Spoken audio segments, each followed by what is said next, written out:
All right. Hey, Dr. Nichols. This is Aiden, obviously, and I will be doing my final project in assessment as video. The reason why I chose to do a video is because, for me personally, I find it's easier to explain information or just things that I know about verbally. Um, as a kid and always growing up, I always struggled taking tests. I was never really that great of a test taker, but when it came to, like I said, explaining things verbally and out loud to others, it was clear that I was knowledgeable in that content and I knew what I was talking about. It just never always quite related back when taking tests. So, and that's something that I've been working on every single day of my life. Something I can definitely say I've gotten a lot better at. But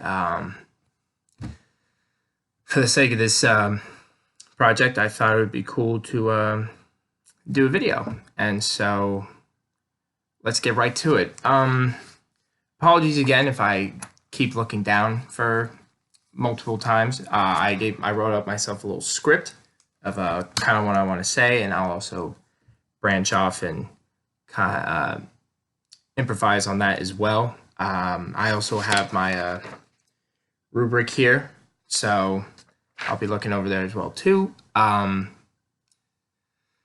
Just to give you like a basic rundown of how I'm going to do the video, I'm basically going to do it how it is off the rubric. So first I'm going to talk about my K-12 curriculum vision and my why statement. Then after that, I'm going to discuss just specifically on physical education school level vision and my why statements for elementary, middle school, and high school, and it'll go in that order. So like how you have it on your rubric, I'm going to say, for example, for elementary, I'm going to say to, et cetera, et cetera, et cetera, and then I'm going to say so that, et cetera, et cetera, et cetera.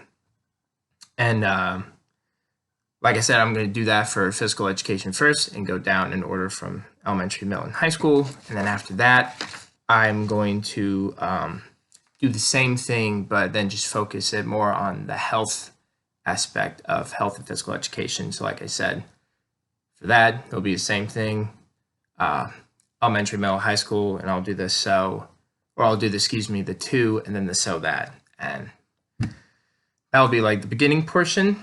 Then after that, I'm going to talk just mainly about different formative and summative assessments that I can do for each of the different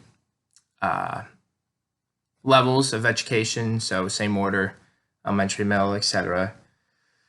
And then after that, I'm going to discuss just specifically on technology forms of formative and summative assessments that can also be done at elementary, middle, and high school levels.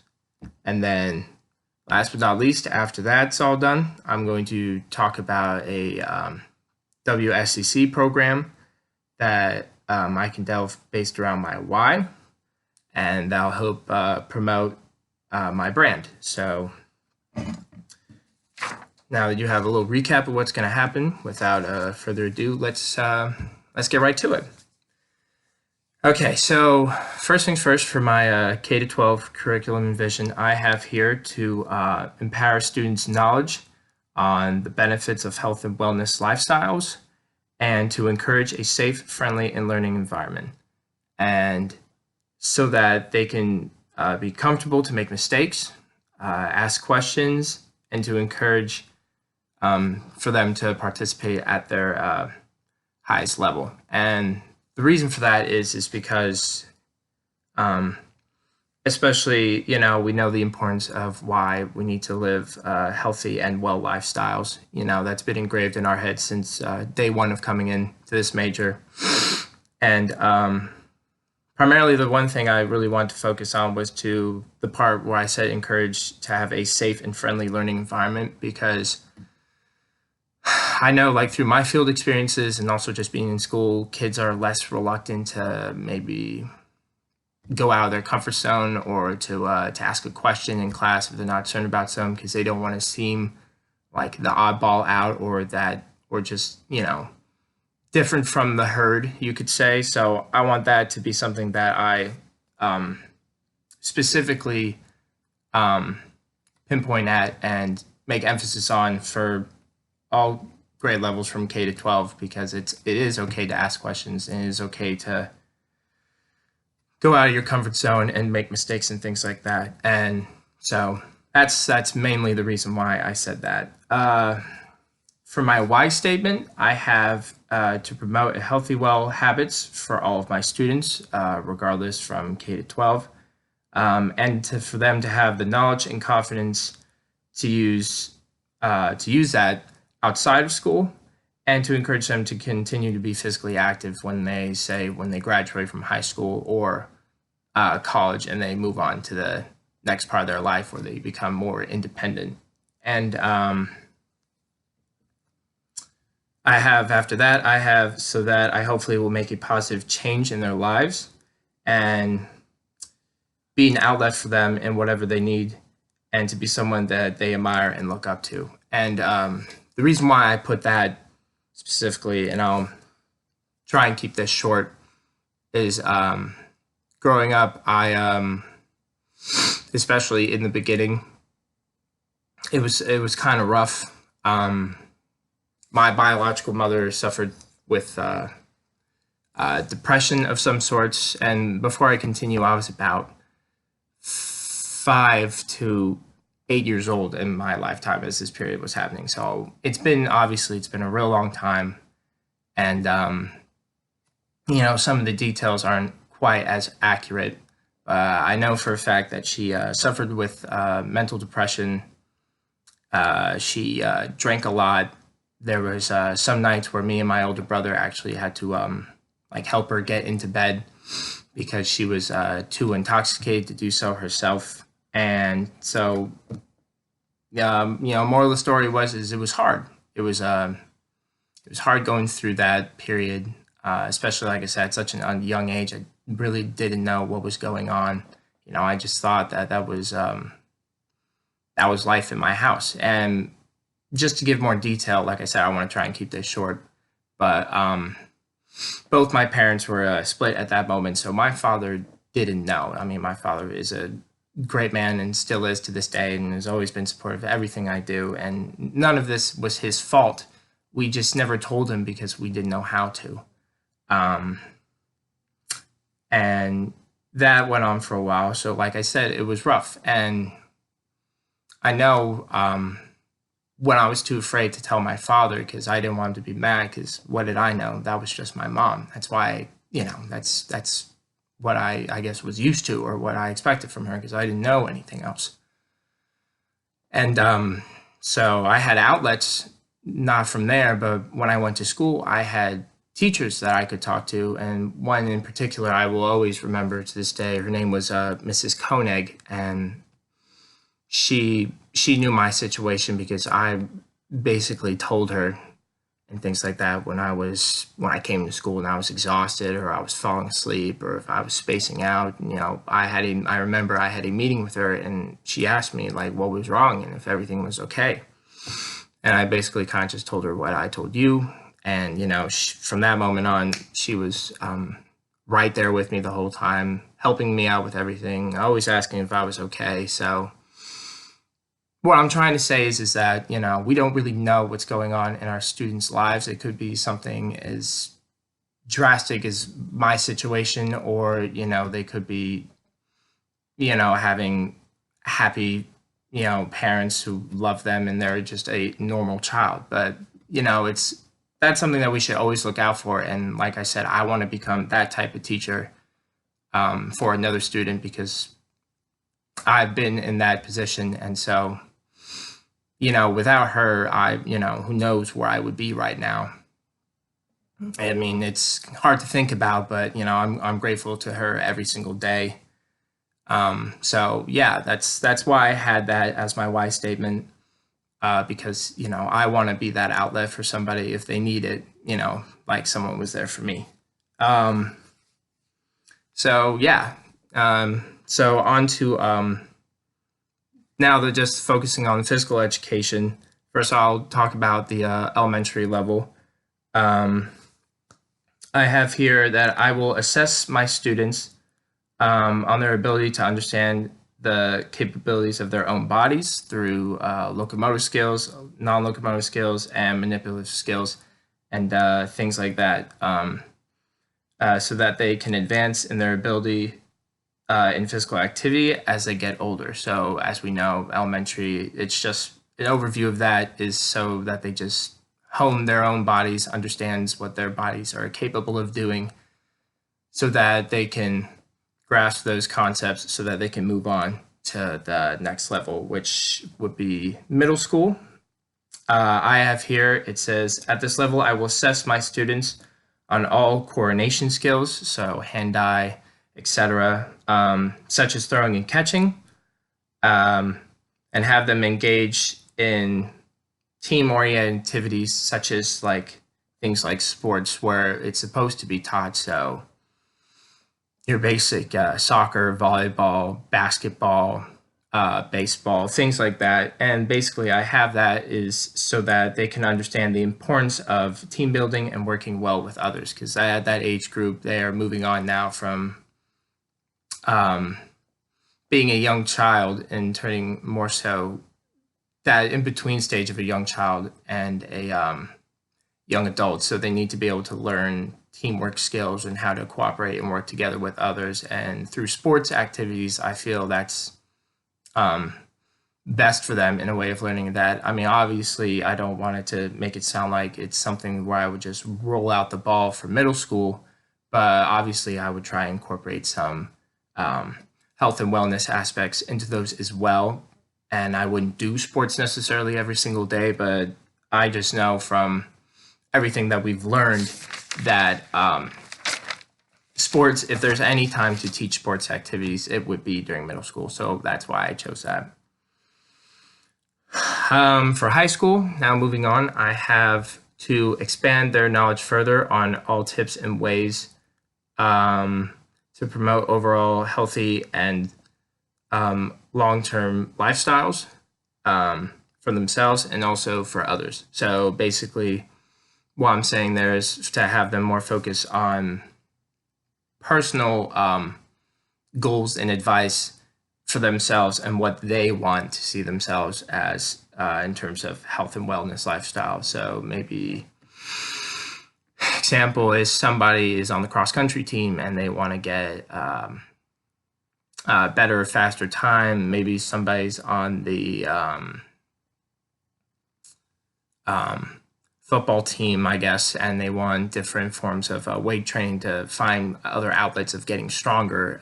Just basically things like that. So like fitness skills, long life fitness activities, strength training. So that's basically what I was trying to give examples for in terms of that. So like I said, just own personal goals that they want to achieve for their overall health. And I have here so that my students have the confidence to do these things outside of the educational setting and environment. So what I mean by that in simpler terms is so that they have the courage to and knowledge to be able to go out into the world outside of high school or maybe even college and continue trying to live and promote the healthy lifestyles that we hope to teach them while they're in our schools.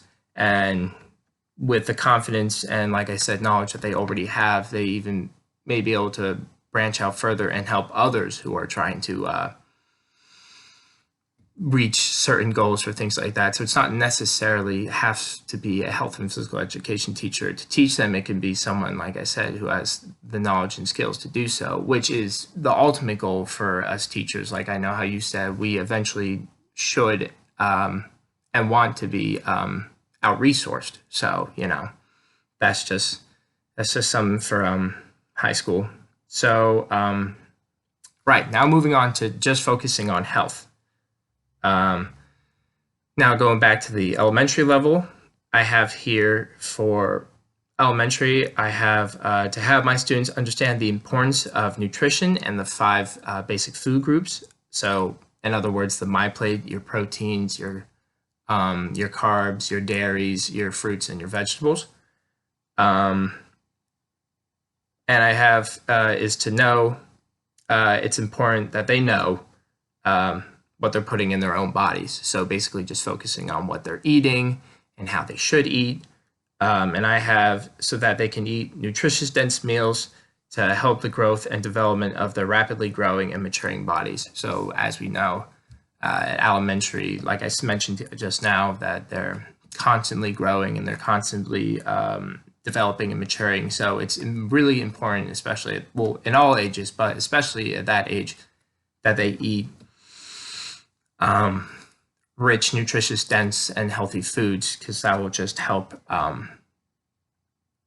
That'll just help in their overall development as life goes on. Because we see kids now who are incredibly overweight into the terms of obese. This is the I guess best or nicest way to put it is that our country specifically is the most unhealthiest that it's ever been, and a lot of it is our children. So it's right there, right at elementary. They should be able to learn what's good for them and what's bad for them. So, like I said, it can help in their overall development as they age. Moving on for middle school, I have to educate my students on the effects and damages that can be caused through drugs and alcohol to their premature bodies and brains. So, like, straightforward, drugs and alcohol, tell them how the effects of how it can be bad for their bodies and, what can cause from in long time future and short time. And before I continue, I know that there's different elements that we can teach both in PE and health for all of these grade levels. I'm just giving specifically just one example for each one. But anywho's, as I have here, I said so that they have the power to make the right choices while being educated on the consequences that come with making the wrong choices. So, like I said, you can't force a student not to drink or not to smoke drugs or to hit vapes. You can only, we can't be with them 24/7 to make sure that they're not doing it. And also, if we could, we shouldn't. It should be up to them to make the choices in their lives that they want. All we can do is just give them the education and guidance on making the right ones or making the wrong ones. And it's just really up to them to fulfill that. So, moving on to high school, I have here to cover all aspects of health. So, like I mentioned before, drugs, sex ed, and sex ed can even be taught in middle school too. I know it was taught at mine in Montgomery County for Philadelphia because I'm pretty sure we have the highest teen pregnancy percentage in all of PA. So, like I said earlier, I know I'm only just focusing on one aspect that I can teach for each of these grade levels for both PE and health, but I know that there can be multiple ones taught. So, like I was saying, to cover all aspects of health, such as drugs, sex ed, mental health, nutrition, and etc., so that they can have in depth to be able to live a healthy and well lifestyle. So overall, just basically saying teach them all those different aspects, but in depth, so that they can continue to pursue healthy and well lifestyles. And for this, I have so that they have the confidence to live a long and happy life in the way that fits for them and their needs. So, like I was saying in earlier for PE, the same thing for health, at least in high school. Focus on things that can be personally related to them and their goals in terms of fitness or overall health that they can take once they're done in high school and college, and to continue to do so for the rest of their lives. So now that we've covered both physical education and health, now I'm going to talk about the different forms of formative and summative assessments that can be done through both, regardless of PE or health, that can be both done at each of the grade levels. So for just focusing on the assessments for elementary, you can do choral response, real simple things like that. Some mainly just focusing on assessments that are quick, easy, and simple, and can catch their attention really quickly. Because as we know, especially at the young age of the elementary level, their attention span isn't, like, it's not that long. So you always have to keep them engaged in doing something different to keep them occupied. So like I said, choral response, you can give them different verbal and visual cues, so such as a rubric where you can have a smiley face, maybe a thumbs up, and then maybe a frowny face. And then as they leave, you just ask them how they felt about that lesson that day, and have them, as they're walking out, touch which one that applies to them. Actually, it's funny now that I think about that. At Central Elementary and Franklin District that I have Mr. Mooney for, he also has that same form of rubric with the visual faces of a smiley face, a neutral face, and a frowny face. That at the end of every class, when the students are walking out, they smack or touch which one applied to them in terms of how they felt for this lesson. And that can be both used as a formative and summative assessment, because at least in my opinion for elementary, there isn't really much. Well, I wouldn't say that there is forms of summative assessments that you can do, but they're not that rigorous or challenging. And so that's at least some examples that I would use for that age group. Like I said, there's multiple different ones I could discuss, but I would be here for a day, so I'm just limiting myself to a handful. So now moving on to middle school. Middle school, they're a bit more obvious. They're older. They're a bit more cognitively understanding. So you could do things like maybe like round robins, because that's a way, like in terms of what I said in PE, it's a way of working with others and being able to cooperate with others. And with round robin, you can do that because, as you know, you start off in a group, and as you rotate, two members of that group, or one or however many, move to a different group, and they discuss about what that last group that they were in talked about, and then see if it relates to the other group of what they said before, and then they collaborate with new ideas and things like that. So that's I think personally, that's a great form of whether it be formative or summative assessment that you can do for middle school. Again, you could also use choral response if you're just doing formative, so you know that your students are understanding of what you're asking them in terms of goals or instructions. Another one, thumbs up, thumbs down. It's a quick one. You can also do that in elementary too, and just things like that. So I guess then moving on to the high school level, with that you can do actual written out assessments with questions, almost like mini quizzes, whether it be open-ended, multiple choice, fill in the blank, etc., etc. And those can both be for summative and formative assessments. So like I know, for example, for my secondary field up at Rocky Grove with Mrs. Highfield and Mr. Razik, former students of yours, for units such as rollerblading and archery, they had students take a pre-test, or not really a pre-test, just a test before they were actually allowed to do those activities, as a form of summative assessment, where they had to get a certain score in order to be able to participate in that activity. So example, for archery, they had to get actually a 100% on that tester quiz in order to do that actual activity. And if my memory serves me right, they actually did that in the beginning. So they had everyone come in, sit down, take that test, and then once everyone passed, then they were able to get up and start shooting bows.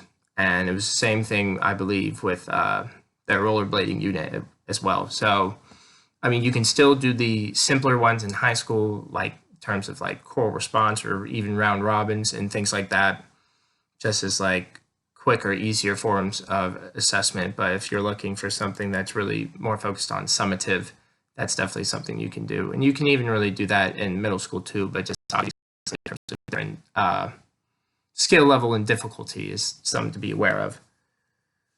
Now for focus on technology forms of assessment. For elementary, you could easily do things like how I mentioned earlier, you could do, I guess it would count because it's technically technology based, that form of rubric with the different faces. You can have them do maybe in like a game of Kahoot, you know, something that's not too difficult for them. You can use, I'm blanking on the name of it now, but it's those cards that you can hold up and you change which side it is for either letter A, letter B, letter C, letter D, and then the teacher can just go around the room and scan those cards, and it pops up with the answer of what it is. And so simpler things like that, especially in elementary, you can do because, like I said, at that age, you don't want them to get distracted or have it be too complicated for them to understand. So yeah, and then moving on to middle school, you can do things such as things like Quizlets, even Quizlets, Flipgrids, Kahoot, just those basic technology forms of assessment that can both be used. Same thing in elementary as both formative and summative assessments. It's just on your own personal opinion. And for high school, same thing. I would have no problem with using things like Quizlet or Kahoot. Kahoot, I guess I would have more so formative than I would summative, but you could do a summative. That's just my personal opinion. And you do things like Flipgrids too, at least in high school. I think maybe in middle school that'd be a little challenging or difficult for them, but you could as well. But especially you could easily do that in high school, and that could be both used for formative or a summative form of assessments when it comes to technology. So then, last but not least, I'm going to talk about a whole childhood community program that could be developed based on my why and how it would promote my brand. So maybe an example of that, I was talking earlier about my why statement is that maybe I could run a program that could be before or after school for kids who are maybe struggling at school due to maybe their own forms of disabilities or struggles that are having at home, and just have that be a place where it can be a sanctuary or somewhere where they can go, where they can communicate and relate their problems to, whether it be me or other teachers that they're comfortable with, and or if not, to even other students who can relate to their issues, regardless what it may be, and have that be an outlet for them to go to. I know that might have been something that been nice for me, like when I was growing up, and I know that kind of is sounding like, well, maybe it's for like that's something that the guidance counselor can do, but maybe it's something that we can work with them on that in terms of more of a open, larger group setting, because I know with guidance counselors, they may just focus on working with someone one at a time, but I'm speaking more so on a larger group type of thing like that, where they just, they have the ability to just sit around, talk, or if they just need somebody to listen to them, then, they have that option.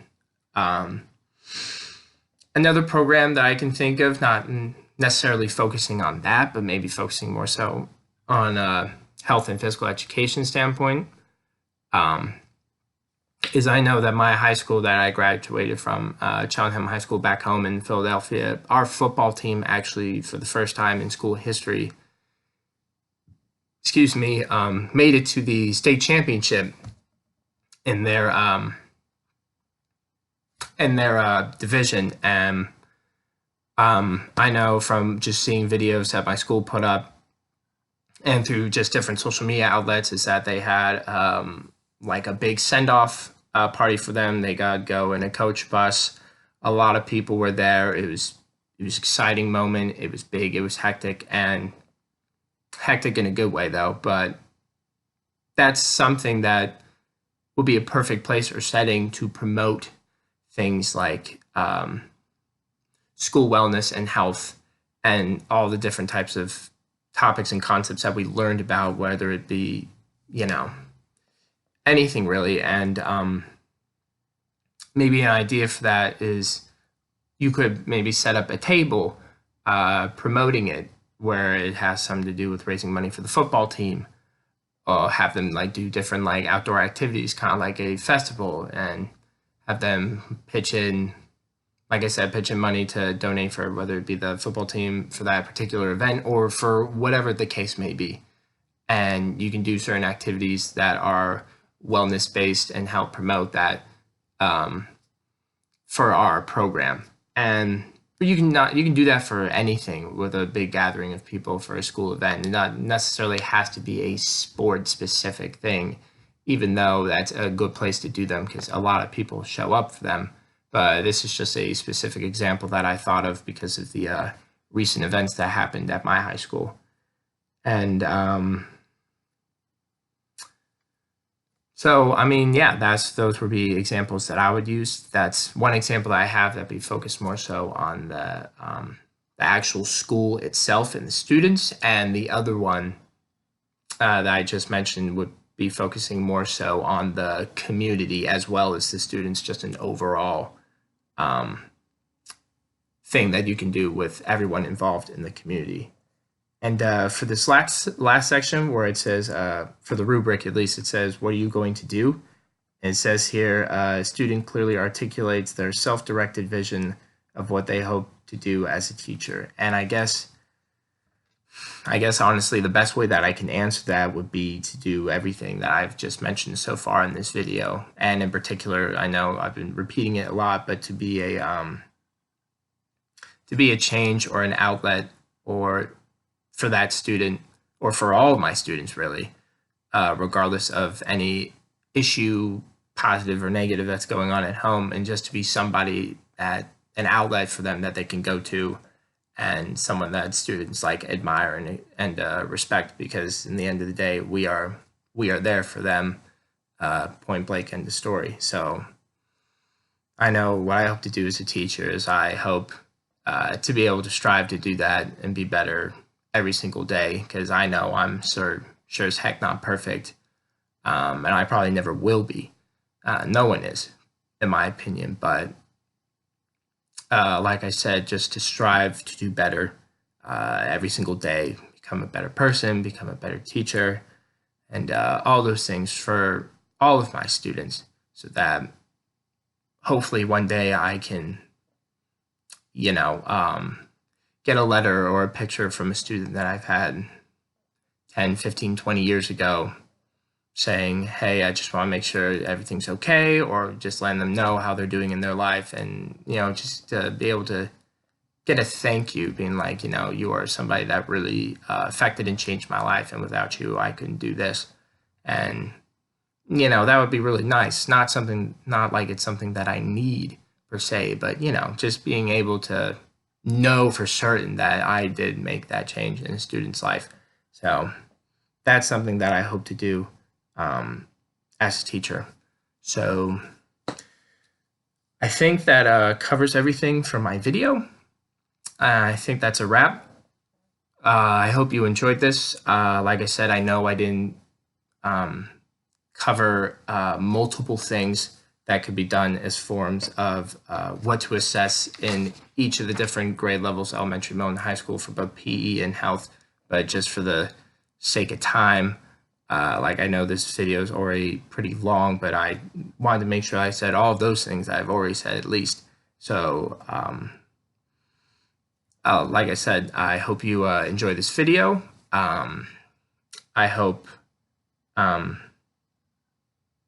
that I can take everything that not just you per se, Dr. Nichols, but all of my professors have taught me and be able to pursue it in my future schools that I work at, and even in the near future for student teaching, that I hope I can make an impact on those kids, because obviously, like I said before, they're the ones that matter, and that's what's important. So that's a wrap for my video, and I hope you have a good winter break, and hopefully I will see you at some point next semester, whether it be graduation or just around campus. So that's it.